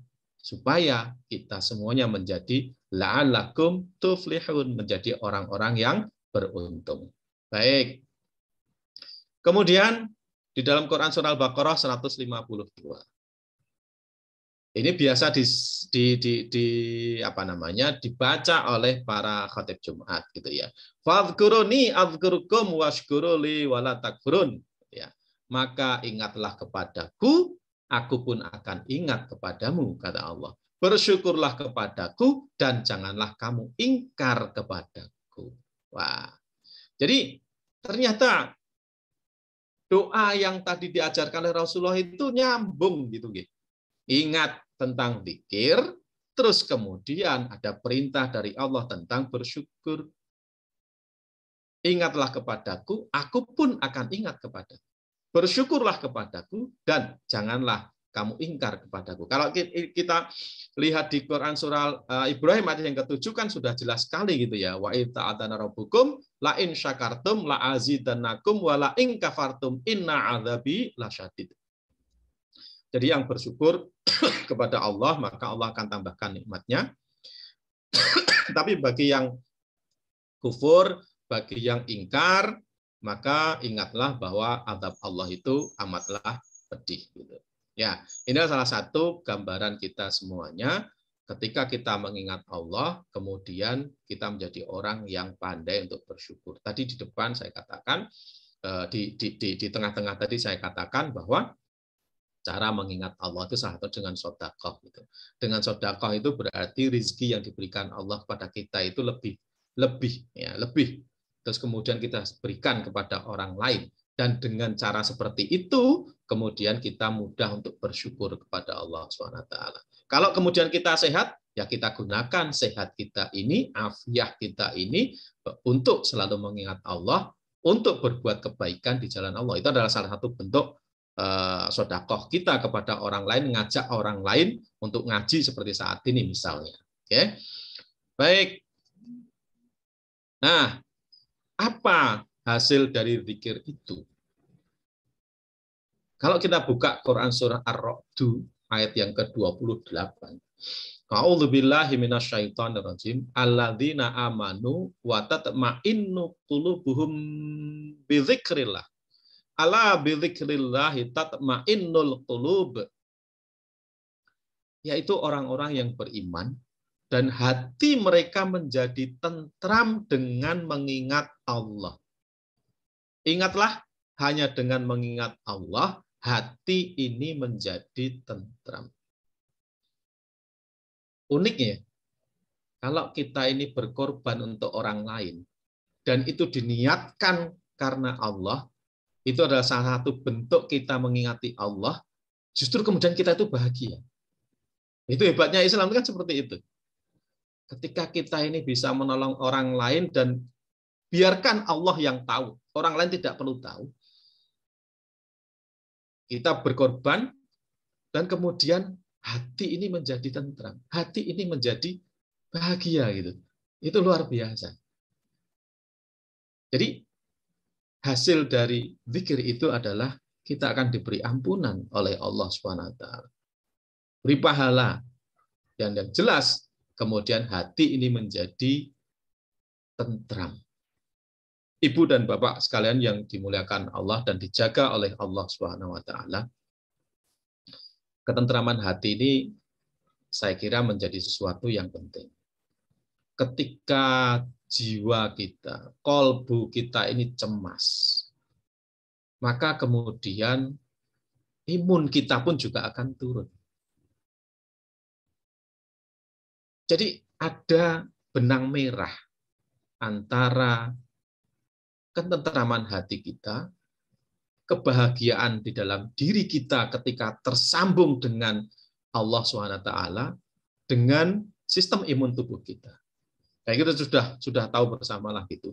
Pada masa pandemi seperti saat ini, kalau kita menjadi cemas gitu, malah justru kemudian sistem imun tubuh kita menjadi menurun. Kalau sistem imunnya turun, maka kemudian kita mudah untuk dihinggapi berbagai macam penyakit. Nah, itu yang pertama tentang hati yang tentram. Yang kedua, saya jadi teringat pada tahun 2015 itu ada riset kesehatan dasar, Riskesdas, yang kemudian dipublish tahun 2017 itu menyebutkan begini, bahwa penyakit-penyakit yang nanti akan banyak muncul setelah tahun 2025 itu adalah penyakit stres, penyakit gangguan jiwa gitu. Saya membayangkan, kalau begitu maka mungkin Rumah Sakit Gracia di Pakem itu nanti akan penuh gitu ya, karena sudah banyak orang yang nanti akan sakit ke sana gitu. Ternyata tidak usah menunggu 2025, gitu ya. Saat ini pun itu sudah banyak sekali orang-orang yang kemudian cemas, orang-orang yang kemudian merasakan gangguan kejiwaan gitu, ya. Ini yang terjadi loh, ya. Dan luar biasanya lagi dalam publikasi tadi itu disebutkan gitu. Justru penderita orang-orang yang mengalami gangguan jiwa, pasien terbanyak itu ternyata dari daerah istimewa Yogyakarta gitu, dari DIY. Nah, ini jadi menjadi perhatian tersendiri. Oh, ternyata banyak orang DIY itu yang ada potensi-potensi untuk mengalami gangguan kejiwaan. Banyak. Nah, inilah yang kemudian kita baik untuk kembali kepada Allah Subhanahu wa taala dengan banyak berzikir itu. Ya, salah satunya seperti itu. Oke. Baik. Nah, di dalam Quran surah An-Nahl ayat yang ke-18, Allah Subhanahu wa taala berfirman, A'udzu billahi minasyaitonir rajim wa in ta'uddu ni'matallahi la tuhsuha. Innallaha laghafurur rahim. Dan jika kamu menghitung nikmat Allah, niscaya kamu tidak akan mampu untuk menghitungnya. Sungguh Allah benar-benar Maha Pengampun, Maha Penyayang. Nggak mungkin kita ini bisa menghitung nikmat dari Allah SWT. Allah itu cukup menyampaikan kepada kita, bersyukurlah, gitu kan? Ya mari kita itu bersyukur kepada Allah SWT, gitu. Karena kita tidak mampu. Coba bayangkan yang kemarin Nun Sewu yang kemudian harus menggunakan ventilator dan seterusnya, itu kan kita bisa berkaca dari situ gitu, bahwa oksigen itu luar biasa pentingnya dan mahalnya minta ampun gitu ketika seseorang pasien menggunakan itu. Nah, kenapa ketika kita ini sehat kok tidak mau bersyukur gitu, padahal Allah sudah menggratiskan oksigen itu kepada kita gitu. Dan bahkan saya selalu bilang kalau pas bersama-sama dengan warga masyarakat gitu, alhamdulillah bapak-bapak, ibu-ibu itu suka nanam gitu. Nandur itu adalah sunnah Rasulullah SAW. Nandur itu adalah perintah dari Rasulullah SAW. Nanam itu perintah dari Rasulullah SAW. Dan kalau Rasul itu memerintahkan, pasti itu datang dari Allah Subhanahu Wa Taala. Kalaupun besok itu kiamat, maka hari ini tanamlah satu tanaman atau satu biji. Supaya apa? Supaya ada di depan Allah SWT, ketika kita menghadap Allah SWT itu ada sesuatu yang kita banggakan, yaitu apa? Nandur tanaman gitu. Kita tahu bersama bahwa ketika proses fotosintesis itu hasilnya adalah oksigen selain ada eksosa kan gitu. Lah oksigen yang kemudian kita hirup itu kan berasal dari proses fotosintesis gitu dari tanaman. Kalau kemudian kita di rumah itu naknik gitu ya, suka dengan menanam, maka berarti kita itu sudah memberikan atau sudah menghasilkan oksigen kepada makhluk hidup. Nah, kalau kita menyayangi makhluk hidup, kita menyayangi sesama kita, maka kita pun akan disayang oleh makhluk-makhluk yang ada di langit. Kalau makhluk-makhluk yang ada di langit itu menyayangi kita, maka Allah pun akan mengasihi kita semuanya. Gitu. Nah, maka salah satu hal yang bisa kita lakukan meskipun kita kecil dengan cara kita bersyukur pada Allah itu adalah nanam. Nandur apa yang ada di sekitar halaman rumah kita, meskipun itu sempit nggak masalah. Tapi kita bisa nanam sesuatu. Karena itu adalah sunnah Rasulullah SAW. Itu adalah perintah dari Rasulullah SAW. Dan saya kira itu adalah langsung dari Allah SWT, karena tidak ada yang dikerjakan oleh Rasulullah kecuali berdasarkan wahyu. Jadi bukan berdasarkan nafsu beliau, tetapi karena perintah wahyu dari Allah SWT. Baik, itu adalah alasan kita bersyukur kepada Allah SWT. Nah, ini adalah ibadah kepada Allah SWT supaya kita memperbaiki ibadah kita. Kita tahu ada di dalam Quran surah Al-Dhariyat ayat 56, wa ma khalaqtul jinna wal insa illa liya'budun. Aku tidak ciptakan jin dan manusia kecuali agar mereka beribadah kepadaku. Dan ini sudah kita bahas pada pertemuan yang pertama lalu gitu ya, bahwa Allah itu Maha Pencipta. Allah itu paham betul dengan keadaan kita.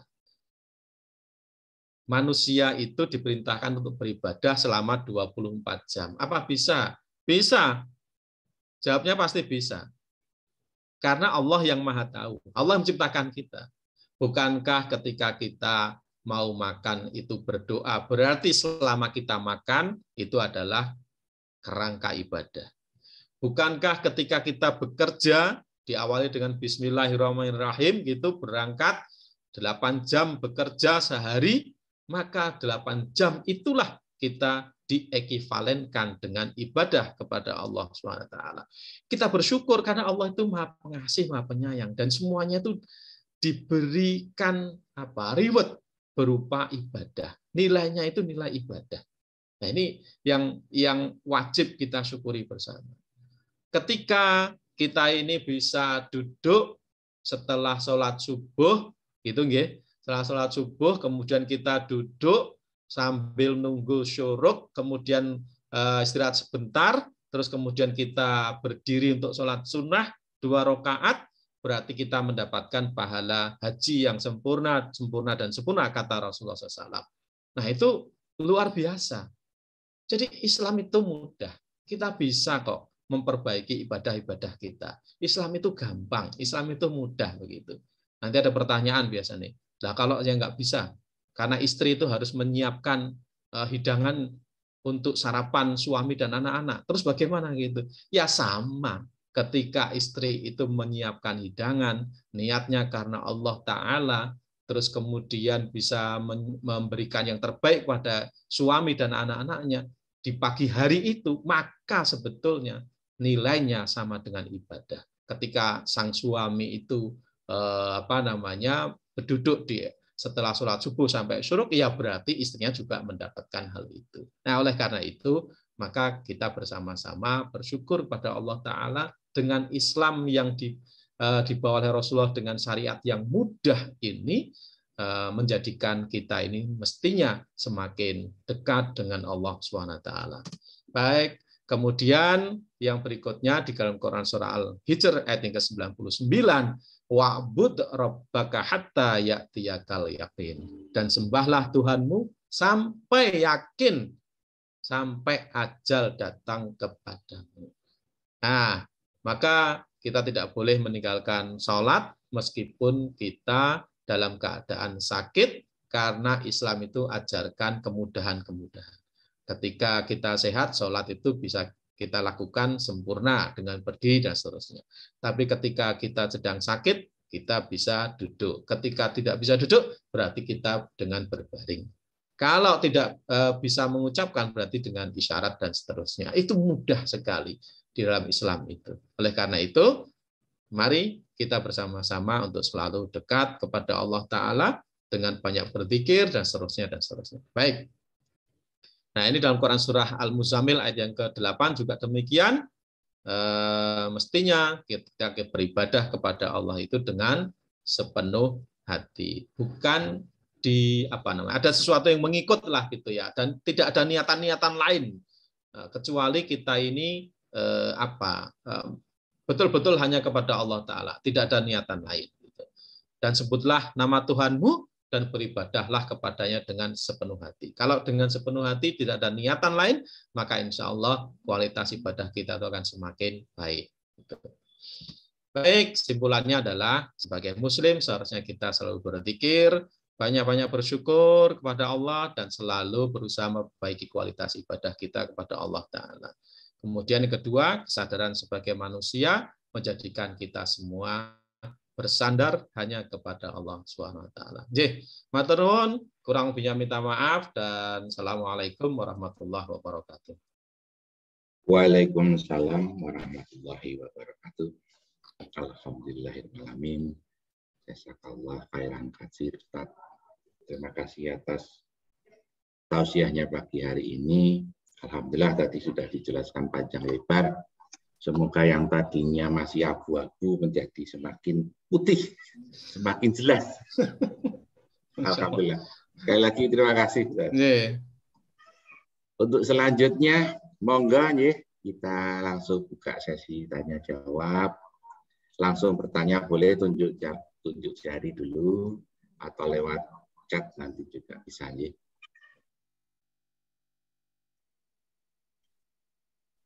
Monggo, yang mau bertanya dipersilakan.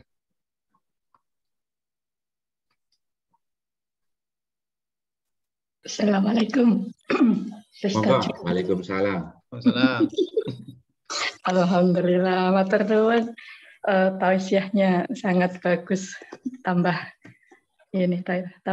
paham, tambah banyak yang bisa kita peroleh. Ini Pak Joko. Mau tanya, yang pertama itu kan kita sering mendengar, bukan mendengar ya, itu tadi misalkan kita zikir antara subuh dengan antara suruh atau apa itu kan ini kan, dan pahalanya seperti orang naik haji. Atau mungkin kita melakukan apa pahalanya seperti mendapatkan dunia seisinya. Terus apa lagi? Nah, itu maksudnya apa, istilah-istilah itu sebagai bentuk ukuran kuantitas atau sebagai bentuk bagaimana ya? Kan banyak yang kita temui itu ya. Nanti kita memegang rambut anak yatim seperti apa gitu itu kan banyak. Nah, itu bagaimana? Itu yang pertama. Kemudian yang kedua, kalau kita bersyukur seperti nazar gitu ya. Nazar kita nanti kalau dapat ini mau begini gitu ya. Tapi nazarnya itu tuh kadang masih bersyarat. Nanti saya mau syukuran nyumbang misalkan 100 juta. Kalau tanahnya laku gitu loh. Tapi kok gak laku-laku gitu loh. Artinya ada syarat, yang dengan syarat itu akhirnya belum capai. Nah, ngeten pripun Ustaz Joko nggih. Matur nuwun. Nggih, matur nuwun Bu Awi. Bu Awi itu teman dari S1 sampai S3. Baik. Ya kalau mau pegang rambutnya anak yatim tidak hanya pegang ya Bu Awi ya, tapi ya mestinya kemudian juga nyeseli. Tapi kemudian nyeseli opo gitu loh Bu Awi itu ya. Tidak hanya megang tok gitu. Oke. Baik, itu sebetulnya adalah gambaran gitu ya. Betapa rahman dan rahimnya Allah gitu. Rasulullah itu mencontohkan sesuatu. Nah, itu saya katakan gambaran Islam itu mudah seperti itu. Ada loh nanti yang sampai dengan akhir hayat beliau itu tidak sampai ibadah haji. Ada mungkin. Tapi Islam itu selalu memberikan jalan keluar. Mbok kamu itu duduklah setelah sholat subuh sampai syuruk dirikan sholat sholat setelah sholat, waktu syuruk gitu ya, duha awal gitu. Itu pahalanya sama loh dengan ibadah haji sempurna. Itu Rasulullah sampaikan pada sahabat gitu. Karena mungkin ada sahabat yang saat itu belum sampai ke Mekah gitu ya. Ketika di Madinah misalnya. Karena memang tugasnya berat gitu. Begitu pula dengan orang yang saat ini gitu. Karena mungkin nun sewu, karena ketidakmampuan gitu ya. Atau sebetulnya mampu, tetapi karena uangnya digunakan untuk membantu saudara-saudaranya, membantu saudara yang kekurangan, maka dia gunakan itu untuk membantu yang lain dulu gitu. Bisa dibayangkan Bu Awi misalnya, oke kita naik haji gitu, tapi kerabat kita, sedarah kita itu kekurangan terus kemudian tidak mampu makan aja, kemudian kita tega gitu loh. Nah, mestinya kita kembali kepada Quran surah Al-Baqarah ayat yang ke-177 gitu ya. Maka apa itu yang harus diberikan kepada orang lain itu termasuk kepada saudara kita yang sedarah itu. Ya kalau kita mau sedekah, dahulukan itu dulu kan. Ya, pada saudara kita yang sekerabat kita gitu. Baru kemudian ke yang lainnya. Tapi insya Allah begini rumusnya. Ketika kita itu sedekah, berarti itu tanda bersyukur. Maka Allah akan tambahkan nikmat itu. Ya pasti terus-menerus gitu. Mungkin loh ya. uang yang kita sedekahkan itu terus kemudian akan berlipat. Nah, baru sekian tahun kita baru berkesempatan untuk ibadah haji. Nah, Pak sudah daftar gitu, tapi kemudian kok nggak dipanggil-panggil sama pemerintah Saudi ya karena memang baru terbatas. Ya sudah gitu. Sampai ajalnya misalnya tidak bisa berangkat ke sana karena memang kuotanya tidak memenuhi, ya sudah gitu. Tapi sudah dianggap bahwa yang bersangkutan itu sudah ibadah haji. Maka Islam itu selalu memberikan jalan-jalan keluar, Bu Awi. Tidak pernah hanya yang tadi saya katakan syariat rukun Islam dan rukun iman, terus kemudian manggrok di situ, tidak. Pasti ada jalan-jalan keluar gitu. Ya. Nah itu yang pertama. Jadi itu gambaran bahwa Islam itu mudah. Yang kedua, gambaran bahwa Allah itu Maha Pengasih, Maha Penyayang. Dan gambaran yang berikutnya adalah memacu kepada kita bahwa ketimbang kita ini membuang waktu, lebih baik kita gunakan untuk mengingat Allah. Kan ada banyak juga setelah subuh pada tidur lagi kan banyak itu. Nah, daripada seperti itu duduk di masjid gitu ya sampai kemudian syuruk gitu. Lah ibu-ibunya seperti Bu Awi dan teman-teman, ya monggo silahkan untuk menyediakan hidangan untuk putra-putrinya, untuk suaminya, itu sama itu pahalanya. Itu yang satu. Kemudian yang berikutnya Bu Awi bersyukur kemudian bernazar nggih. Nampaknya bernazar ya. Ya kalau bernazar itu monggo disesuaikan dengan kemampuan gitu ya. Saya termasuk orang yang tidak banyak bernazar gitu karena takut kalau nanti tidak bisa melaksanakannya gitu. Ya jadi kalau bernazar ya silahkan, tidak ada syarat di situ, nggak usah nanti harus nunggu naik wes payu dan sebagainya, tidak gitu. Tapi bernazarlah dengan sesuatu yang memang kita itu mampu dan setiap hari kita bisa mengamalkannya gitu. Jangan sesuatu yang berat dan akhirnya kemudian kita malah menafikkan dari nazar kita gitu. Ya. Baik, gitu ya Bu Awi nggih? Nggih, terus. Oke, terus. Monggo, kalau ada lagi silakan. Ya, saya. Monggo. Assalamualaikum Ustadz Joko. Waalaikumsalam. Mengenai zikir itu ada ulama yang memberikan semacam tausiahnya itu, ada yang sebanyak-banyaknya, tapi ada yang karena Rasulullah itu dulu hanya 33 kali ya. Yeah. Itu tidak boleh lebih dan tidak boleh kurang begitu. Yeah. Kemudian yang kedua mengenai sodakoh. Sodakoh itu untuk sodakoh subuh itu nilainya lebih atau nilai plusnya itu. Ini bagaimana pencerahan? Assalamualaikum. Assalamualaikum warahmatullahi wabarakatuh. Ini banyak pertanyaan yang seperti ini, yang semisal ini. Zikir itu hanya 33 kali. Kalau sebanyak-banyak terus bagaimana gitu. Yang 33 kali itu kan wirid ya Bu. Jadi wirid 33 kali dibaca setelah sholat wajib itu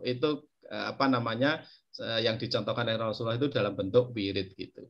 Di luar itu monggo gitu nggih. Monggo. Misalnya Bu Ari misalnya baru saja ini kemudian kukunya atau apa gitu kena sesuatu terus kemudian istighfar astagfirullahaladzim. Itu adalah salah satu zikir gitu.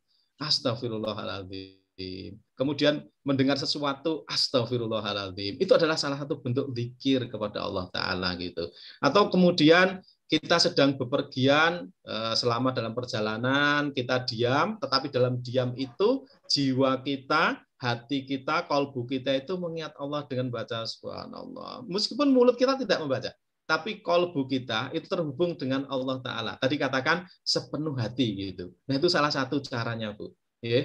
Nah jadi dengan berzikir itu sebetulnya kita itu sedang dialog, sedang dialog kepada Allah Ta'ala gitu. Apapun yang terjadi, ya Allah, aku ini sedang memujimu. Ya Allah, aku tuh sedang mensucikanmu. Seperti itulah kira-kira.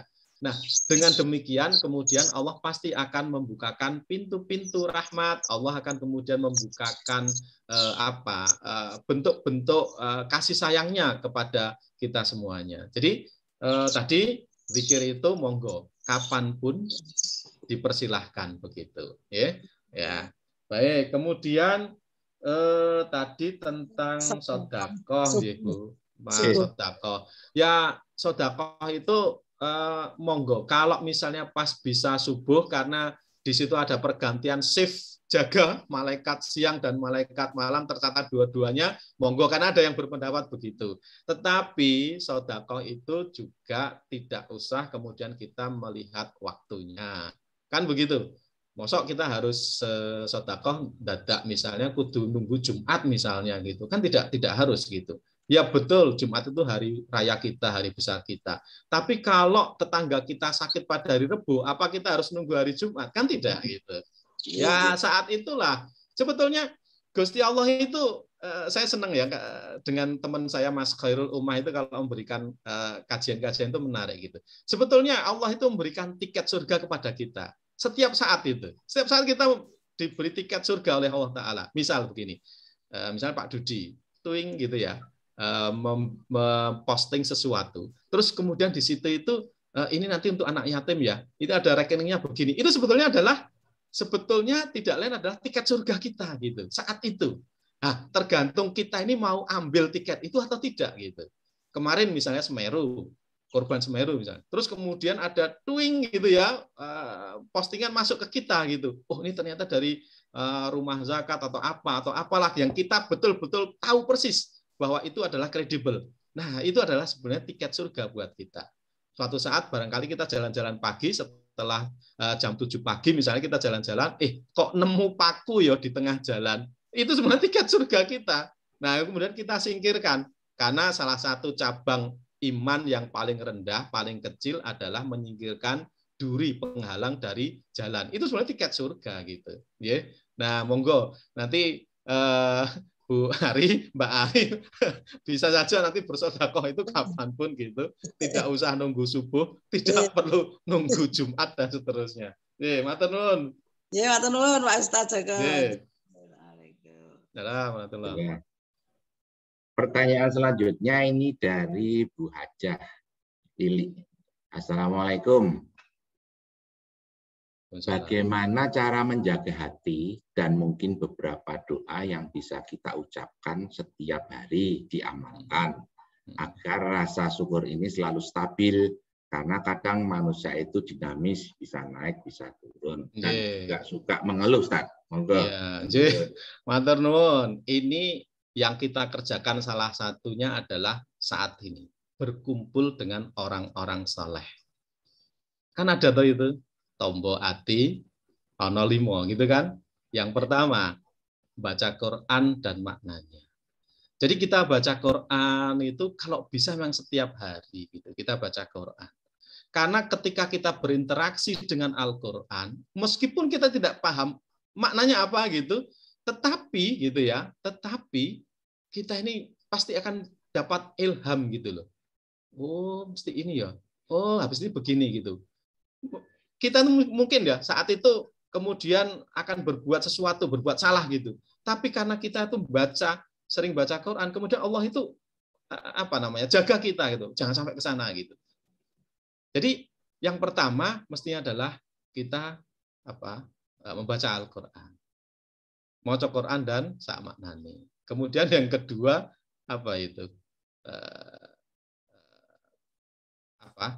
Zikir wengi ingkang suwe. Zikir wengi ingkang suwe misalnya gitu ya. Ya itu salah satunya ketika kita bangun malam pada sepertiga terakhir begitu ya. Kalau kita subuh itu sekarang jam 4:08, ya mungkin 3:30 lah kita bangun terus kemudian kita ambil air wudhu, kemudian kita duduk ya mau sholat 2 rakaat monggo untuk tahajudnya, untuk kemudian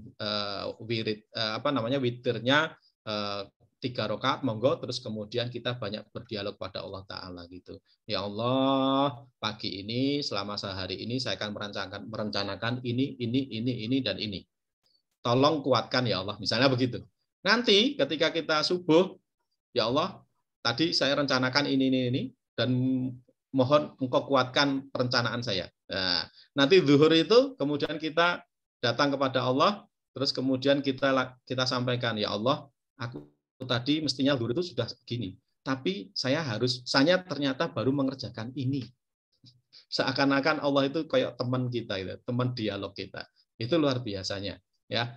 Jadi kita mudah bersama dengan Allah Ta'ala itu. Nah, itu dengan berzikir wengi yang lama. Terus kemudian wetengiro ingkang duwe itu berarti kita banyak-banyaklah untuk kita bisa berpuasa begitu. Terus yang berikutnya ya bergaul dengan orang yang soleh seperti saat ini. Ya, ini adalah cara-caranya begitu. Itu adalah untuk menjaga hati kita, menjaga kolbu kita. Baik, terus kemudian banyak doa Ibu yang dicontohkan oleh Rasulullah SAW di dalam doa-doa yang sehari-hari. Salah satunya yang ini tadi, Allahumma a'inni ala dzikrika wa syukrika wa husni ibadatik. Atau Allahumma inna nas'alukal huda wat-tuqa wal afafa wal ghina. Wah, itu luar biasa, 4 permohonan supaya kita menjadi orang yang takwa, supaya kita ini menjadi orang yang kaya tapi kaya hati gitu loh, bukan kaya harta tok, tetapi kaya hati. Nek sugih hati gitu kata orang Jawa, ya kita tuh seneng-seneng saja, apapun yang diberikan Allah itu ya kita ridho gitu, apapun keadaannya. Sedang sakit ya ridho gitu. Ya nggak usah bingung, oh berarti Allah itu sedang memberikan yang terbaik bagi kita. Kemarin yang diuji COVID, ya sudah terima saja begitu, karena dengan sakit itu Allah akan gugurkan dosa-dosa kita. Oh, itu kan bersyukur gitu. Kita ini berkorban, tapi kemudian kita ini bahagia. Kenapa? Karena Allah gantikan dengan hal yang lain yang lebih baik gitu. Nah, itu salah satu cara untuk selalu berhusnuzon, berprasangka baik kepada Allah Ta'ala. Nah, hati kita ini tentram ketika kita itu berhusnuzon, berprasangka baik kepada Allah terhadap apapun yang ditakdirkan untuk kita semuanya gitu. Jadi nanti monggo nanti banyak doa lah itu ya yang bisa dicontohkan, yang bisa kita baca untuk kita semuanya. Ngaten Pak Dudi? Matur suwun. Monggo kalau ada yang mau bertanya lagi dipersilakan. Ini ada yang ngusul Ustadz. Bagaimana kalau Ustadz Khairul Ummah diaturi ke sini? Ya monggo saja gitu, nanti saya sampaikan pada. Saya sampaikan. Saya sampaikan nanti. Ada kok di sini. Ada toh? Ada tadi kok. Oh gitu. Tadi rawa ya jenganin? Rawa. Masih ada itu, Tat. Oh ya masih ada toh, Masya Allah. Ya, alhamdulillah. Berarti sudah dengar dengan sendirinya beliau. Salam kenal Ustaz, saya Dudi Ustaz. Insya Allah. Salam kenal. Tuh, sudah kerja tuh. Alhamdulillah. Tinggal atur waktu, Tat. Alhamdulillah akhirnya kerja. Insya Allah di bulan Maret masih kosong Ustaz. Nah tuh.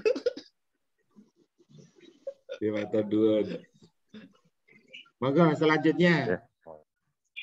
Kalau ada yang mau bertanya. Saya nih. Monggo. Ustaz Joko. Assalamualaikum Ustaz. Assalamualaikum. Saya mau bertanya ada 3 hal nih kok. Satu tadi Ustaz ngendiko kalau ada istilah wirid dan ada istilah zikir, mereka bedanya apa? Kemudian yang kedua, kalau kita menjaga wudhu, itu selain mengingat Allah, itu kegunaannya apa? Terus yang ketiga, ini saya kan baru maksudnya masih belajar banyak. Kadang-kadang, bukan kadang-kadang, seringkali saya itu bingung. Karena ada beberapa ulama ngendika begini, ada beberapa ulama ngendika begitu, kadang-kadang bertentangan. Jadi saya bingung, ini saya mau mengarah kemana nih? Saya harus ngikut yang mana ini gitu. Kadang-kadang seringkali saya bingung begitu.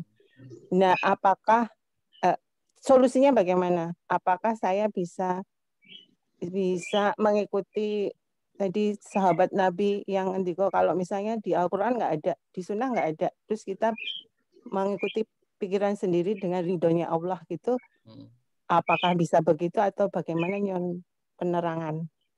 Matur nuwun Ustaz. Nggih. Ya, matur nuwun, Ceng Anin. Ya. Ya, istilah saja sebetulnya nggih. Wirid itu istilah kita berzikir setelah kita sholat wajib gitu ya.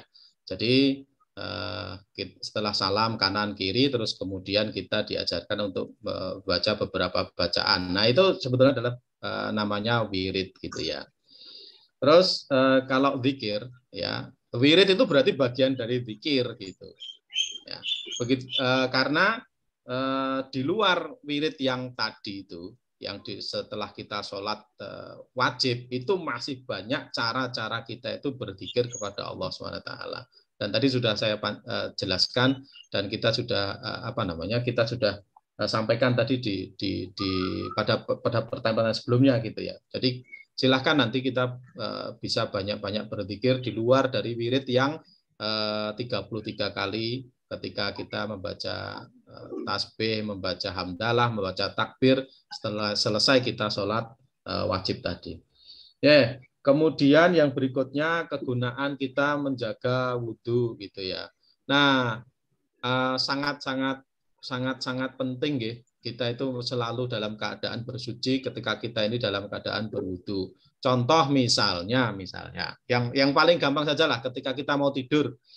Ketika kita mau tidur terus kemudian kita itu berwudu, maka itu Rasulullah sampaikan kita itu dijaga oleh malaikat. Jadi setan itu tidak akan mengganggu kita selama kita ini dalam keadaan suci. Itu saja ketika kita itu sedang tidur gitu. Ya. Nah, apalagi ketika kita sedang beraktivitas. Jadi kalau kita mau pergi untuk bekerja ataupun kita mau masak, kemudian kita wudu lebih dahulu, maka setan itu ya tidak akan bisa mengganggu kita. Jadi malaikat akan menjaga kita gitu. Kita selalu akan terhubung dengan wudhu kita. Saya pernah ada satu cerita yang menarik sebetulnya. Nun sewu ini tapi ya kita perlu konfirmasi benar tidaknya, tapi sepertinya ada benarnya gitu. Jadi ada seorang yang sudah terbiasa sejak kecil itu wudhu, menjaga wudhunya gitu. Bahkan sebelum tidur itu selalu menjaga wudhunya. Kok suatu saat yang bersangkutan itu bermasalah dalam keluarganya begitu kan? Terus kemudian ini si laki-laki ini ada appointment lah dengan wanita lain gitu. Dengan wanita lain pada saat jam yang sudah dijanjikan, dia sudah ada di satu tempat di hotel dan seterusnya begitu. Kemudian si laki-laki tadi yang selalu terjaga wudhunya itu wudhu gitu ya. Wudhu. Terus kemudian ingat gitu, loh aku tuh wudhu kok masuk habis ini mau berbuat maksiat gitu. Akhirnya kemudian dia pergi gitu, pergi pulang itu meninggalkan teman wanitanya yang satu kantor itu yang sudah ada di hotel dan kemudian dia pulang kembali kepada istrinya gitu. Nah ini salah satu cara Allah itu menjaga kita semuanya dengan bersuci, dengan dalam keadaan berwudhu. Nah sehingga dengan demikian, ketika kita itu berwudhu, bersuci, maka malaikat itu akan terus menjaga kita, jangan sampai kemudian kita ini berbuat yang tidak baik. Itu terus kemudian kalau kita dalam keadaan berwudhu, maka sah gitu ya. Kalau kemudian kita pegang mushaf gitu, kan kita sering tuh ngaji di luar ketika kita baru sumpek begitu nggih. Pekerjaan dari jam 7 sampai jam 10, terus kemudian kita mau istirahat sebentar 5 menit aja lah gitu. Kemudian di depan di ruang kerja kita ada Al-Quran, kita baca Al-Quran itu meskipun hanya 5 menit, kemudian kita taruh lagi mushaf tadi itu. Kalau dalam keadaan kita berwudu kan tidak perlu kita harus ambil air wudu gitu, tapi sudah bersuci dan kita tinggal pegang mushaf itu dengan mudah begitu. Tidak harus kita ambil air wudhu dulu karena kita selalu dalam keadaan bersuci. Saya kira itu nggih. Jadi banyak manfaat ketika kita dalam keadaan bersuci, dalam keadaan wudhu atau orang Jawa bilang gantung wudhu gitu. Baik, kemudian yang ketiga ya tentunya kita selalu bersama-sama dengan guru nggih Jeng Anin gitu. Kita tidak boleh memutuskan sendiri gitu. Tapi kita ini mestinya bertanya gitu ya, bertanya kepada teman, bertanya kepada orang yang memiliki ilmu yang kita tanyakan gitu. Mestinya bertanya.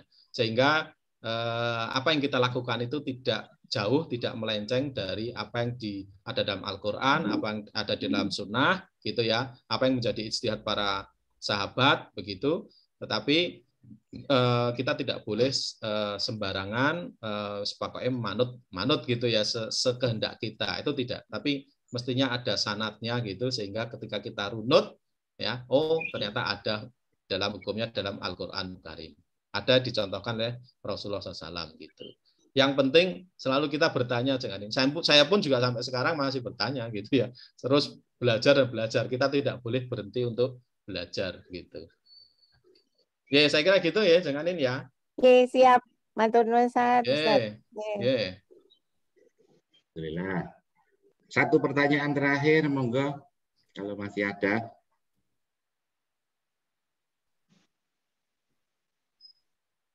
Kalau tidak ada, saya boleh yang bertanya, Ustaz. Waduh, apa tinggal? Enggak. Ini sepele. Jadi tadi kan disebutkan bahwa daripada cetos, ngaji dan sebagainya. Dan alhamdulillah benar-benar ketika kita melaksanakan itu kalau tidak melaksanakan kok rasanya ada yang kurang. Gitu. Kurang. Ya. Jadi saya paksa diri saya sendiri pokoknya sedino ya sak jus. Iso gitu. Bahkan saya sampai mengalami itu ketika nemeni istri ke kantornya itu di sepanjang jalan Jogja Solo di atas rel itu saya ngaji ya cuek gue. Enggak apa-apa, dirasani ku wetengene ya ben lah. Nah, ketika kita melaksanakan itu ada sesuatu yang istimewa di hati, ternyata menjadi lebih ayem, lebih tenang dan sebagainya. Nah, yang jadi masalah itu ketika kita mau melaksanakan sesuatu yang enggak cocok itu, kadang memang ada sesuatu yang rasa aku elek gini. Nah, itu biar hati ini semakin mantep itu gimana Ustaz? Gimana?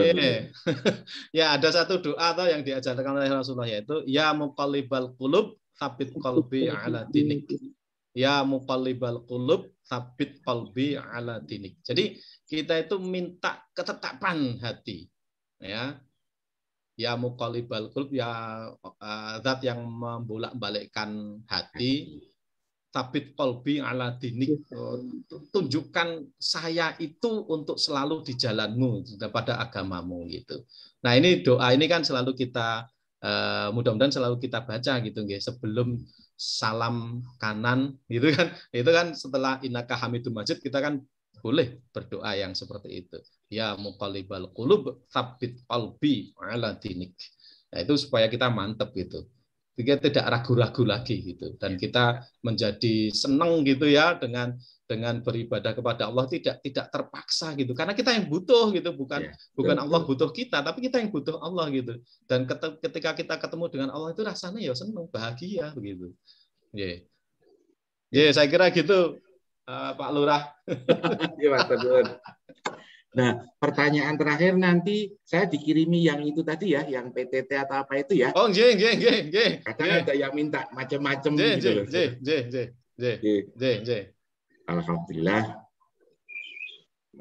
pengajian hari ini lancar dari awal sampai akhir, tidak ada gangguan, dan yang bikin saya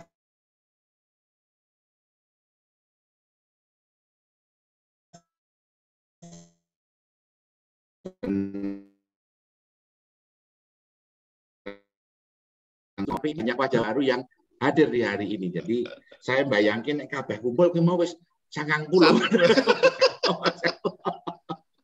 Terima kasih banyak ya semuanya. Alhamdulillah ternyata kita sudah tidak ngoyo, saya sudah pasrah saja sama yang di atas. Semoga pengajian ini bermanfaat dan ternyata dijaga gitu. Jadi yoda aman kita ini sekitar dari 60 sampai 70-an. Matur nuwun. Selanjutnya kesimpulan hari ini seperti yang tadi sudah disebutkan sama Ustaz Joko, yaitu Yang pertama, sebagai Muslim seharusnya kita selalu berzikir, bersyukur, dan selalu berusaha memperbaiki kualitas ibadah kita kepada Allah Subhanahu wa Ta'ala. Kemudian yang kedua, kesadaran sebagai manusia menjadikan kita semua bersandar hanya kepada Allah Subhanahu wa Ta'ala. Begitu ya Ustaz kesimpulannya. Alhamdulillah. Nanti seperti biasa sebelum ditutup, nanti kita ada sesi foto aja. Monggo Bapak Ibu bisa ditampilkan mic-nya.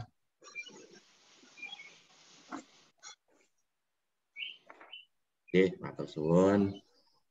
Aminang wis iso? Ya. Oke. 1, 2, 3. 1,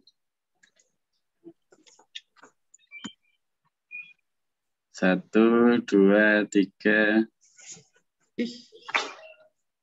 1, 2, 3. Jadi sampun. Sampun. Sampun. Alhamdulillah, Ustaz Joko. Sami-sami. Assalamualaikum. Sedikit pengumuman ini insya Allah yang akan hadir di Sabtu depan 29 Januari 2022 yaitu Dr. Haji Suyanto Tohari SAG MSI. Insya Allah beliau hadir yang kedua di Zoom kita. Selanjutnya, monggo Ustadz Joko. Iya. Sebelum diakhiri kita diminta doa dulu, J. Iya. Mari Ibu dan Bapak sekalian, saya diminta untuk memimpin doa. Insya Allah doa itu akan terkabul ketika Bapak Ibu juga mengaminkan doa yang akan kita bacakan bersama-sama. Yeah. A'udzubillahi minasyaitonirrajim. Bismillahirrahmanirrahim. Alhamdulillahirabbil alamin. Innallaha wa malaikatahu yusholluna 'alan nabi. Ya ayyuhalladzina amanu shallu 'alaihi wa sallimu taslima. Allahumma shalli 'ala Muhammad wa 'ala ali Muhammad kama shallaita 'ala Ibrahim wa 'ala Ibrahim. Wa barik 'ala Muhammad wa 'ala ali Muhammad kama barakta 'ala Ibrahim wa 'ala Ibrahim fil 'alamin innaka Hamidum Majid. Allahumma firil muslimina wal muslimat wal mu'minina wal mu'minat al ahya'i minhum wal amwat innaka sami'un qaribun mujibud da'wat. Rabbana ighfir lana wa li walidina warhamhuma kama rabbayana shighara. Rabbana zalamna anfusana wa ilam taghfir lana wa tarhamna lanakunanna minal khasirin. Rabbana la tuzigh qulubana ba'da id hadaitana wa hab lana min ladunka rahmah innaka antal wahhab. Allahumma a'inna ala dzikrika wa syukrika wa husni ibadatik. Allahumma inna nas'alukal huda wat tuqa wal afafa wal ghina. Allahumma inna nas'aluka ilman nafi'a wa rizqan thayyiba wa amalan mutakabbalan. Bismillahilladzi la yadurru ma'asmihi syai'un fil ardi wa la fis sama'i wa huwas sami'ul alim. A'udzu bikalimatillahi tammati min syarri ma khalaq. Allahumma inna nas'alukal afiyah. Allahumma inna nas'alukal afiyah. Allahumma inna nas'alukal afiyah. Rabbana atina fid dunya hasanah wa fil akhirati hasanah wa qina adzabannar. Wa sallallahu ala Muhammadin wa ala alihi washabbihi ajmain. Subhana rabbika rabbil izzati amma yasifun wa salamun alal mursalin walhamdulillahi rabbil alamin. Matur nuwun. Alhamdulillah, jazakallah khairan katsir. Sekali lagi terima kasih kepada Ustaz Joko Santoso yang sudah memberikan tausiahnya pada pagi hari ini. Semoga lemah telas Ustaz, Gusti Allah sing bales. Amin, amin. Saya Muhammad Dudi beserta Winenggu Darajatun. Mohon maaf kalau ada salah kata dari kami. Insya Allah kita akan berjumpa lagi nanti di Sabtu depan. Monggo pengajian pada pagi hari ini kita tutup bersama-sama dengan membaca doa kafaratul masjid. Subhanallah.